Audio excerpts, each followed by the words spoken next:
There was a time that I'd bet on anything, even if I had to borrow money to do it. And once I put everything I had on a long shot.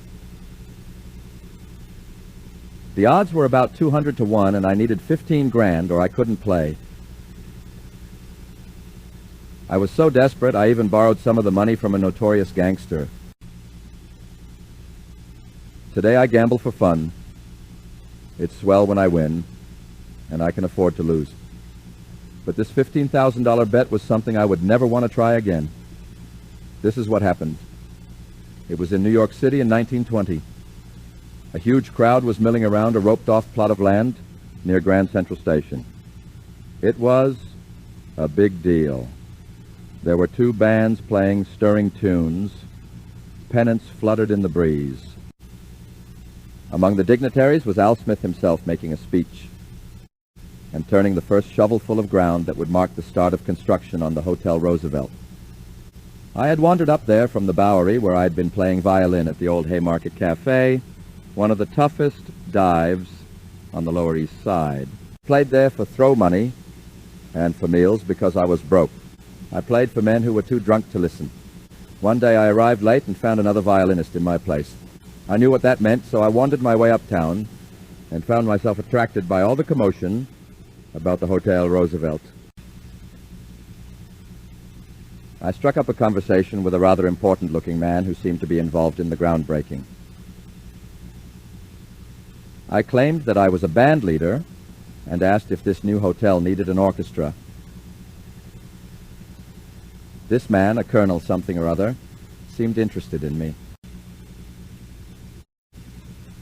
I made up a lot of playdates and gigs that made me sound like Paul Whiteman.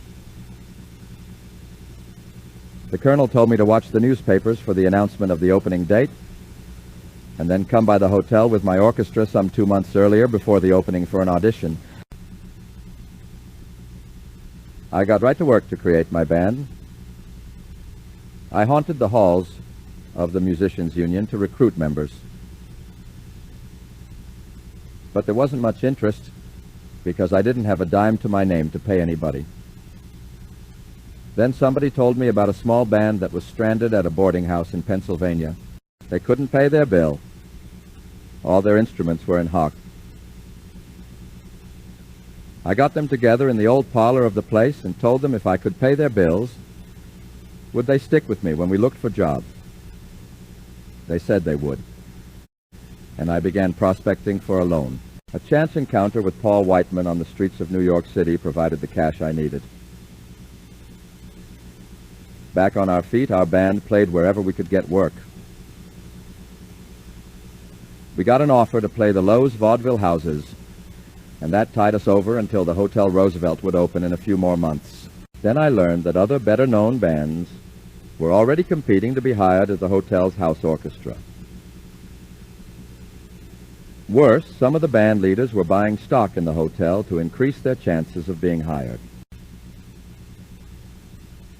I made inquiries and learned that if I wanted to be even considered among the bands in the running, I would have to buy out the top band leader. This buy-in required me to raise $15,000, and even then, there was no guarantee that our band would be hired. I had never even seen $15,000 in my life, but I knew that job was worth it.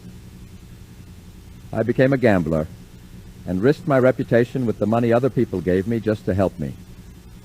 I knew that if I lost the savings of my family and friends, their respect for me would also be gone. I went out and borrowed every cent I could to buy that stock. I borrowed from Sophie Tucker, Lou Holtz, Paul Whiteman, my uncles and aunts and cousins. All of them kicked in. Everyone I ever had met in vaudeville, I tackled for some dough. The job at the Roosevelt was my horse in that race, and it was a long shot. Those in the big money, like Sophie Tucker and Al Jolson, loaned me thousands. I rushed from one friend to another, from my father's relatives to my mother's family. But as the last day drew near, I realized that I still lacked $5,000. I'd never be able to make it. Bewildered and disappointed, I told the orchestra that they could go out and hawk their instruments again if they wanted to. I felt like I was through, no longer worthy of their trust. Then I went out to return the money I had borrowed. The last vain hope to which I had clung during all these hard months was gone. In Lou Holtz's dressing room, where I came to return his money, I told my sad story. But my friend would not let me down now. Lou pressed the money he had loaned me back into my hand and told me to wait in the wings till he finished his acts. There was one man left, Lou said, who still might save the day. We would hurry to him right after the show. The man was a gambler, too. Perhaps the biggest gambler in New York. 2 hours later, we sat in the pretentious office of the small, sandy-haired man who Lou Holtz had said might help me. "Arnold, this is Ben Burney." That's all the introduction there was before Lou went into the championship oration, which he hoped would net $5 grand for me and my dark horse hope. When Lou had finished talking, Arnold Rothstein asked a few questions. "How soon will you be able to pay it back?" was one of them. "I'll give you $500 on the first of every month," I promised eagerly. "You better had. Here's the dough." That's all there was to it. No contracts signed, to be sure, but just the same, it was a cold, hard business proposition. I had the $15,000 now, and Arnold Rothstein had my promise. The greatest gambler in New York, perhaps in the world, had gambled on the new maestro, but my troubles were not yet over. The shrewd manager of the glittering hotel had more time in his office than the old colonel had had at the groundbreaking ceremonies. More time to investigate this Ben Burney. My long list of imaginary engagements was confessed to be the product of an eager young man's imagination. Still, I did have the shares of the stock in my pocket. That was my biggest selling point. And it worked like a charm. The manager could do little except hire me and my lads, as I would eventually call the band. But it was on a trial basis, and without a contract, for 6 months. We called ourselves Ben Burney and his Hotel Roosevelt Orchestra, and we opened in the Roosevelt Grill. We made lots of records that sold very well and stayed there for 5 brilliantly successful years. Long before Arnold Rothstein was murdered in the gang war, he had received the last installment of my debt to him. He had even lived to listen, as my guest, to the orchestra he had backed sight unseen and rhythm unheard. My band might still be packing him in at the Grill, except for the sensation we created. London heard about us through our records and made tempting offers. Soon all the king's men and their ladies were dancing to our music at the famous Kit Kat Club, not to mention the Prince of Wales. When the Blue Ribbon Company planned production for their most pretentious radio campaign, not many ballots were taken before a decision was made. Yowza, it was the old maestro, or no one for them. This time I didn't have to beg or borrow my way in.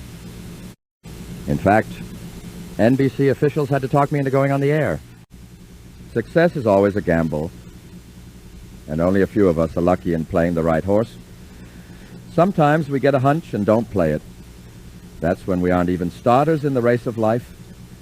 That's why, if I get a hunch, it always means $10 on the nose to buy my gelding oats. And that's the story of my $15,000 bet. You might say that I bet my career on it. Let me end this little talk by playing for you one of our Hotel Roosevelt records. This one is called Crazy Rhythm and is one of the most popular dance tunes of the 1920s. This is also one of the first where I took a vocal refrain. You might say that I was still taking risks.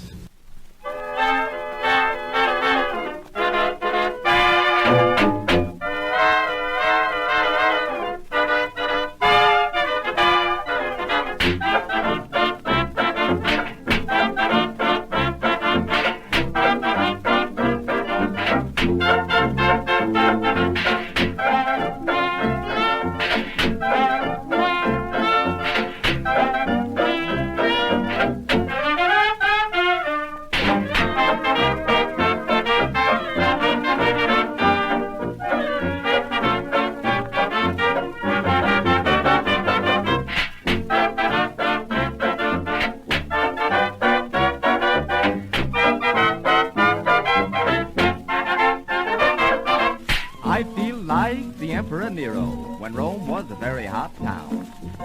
Father Knickerbocker, please forgive me, I play while your city burns down. Through all the night life a fiddle away, it's not the right life, but think of the pay. Someday I will bid it goodbye, I'll put the fiddle away and I'll say, crazy rhythm, there's the doorway. I'll go my way and you go your way. Crazy rhythm, from now on we're through. Here is where we have a showdown. I'm to hi-hat and you're to low-down. Crazy rhythm, here's goodbye to you. What you gonna do? They say that when the highbrow meets the lowbrow walking along Broadway, soon the highbrow, he has no brow. Ain't it a shame? And you're to blame. What's the use of prohibition? You produce that same condition. Crazy rhythm, I'm going crazy too.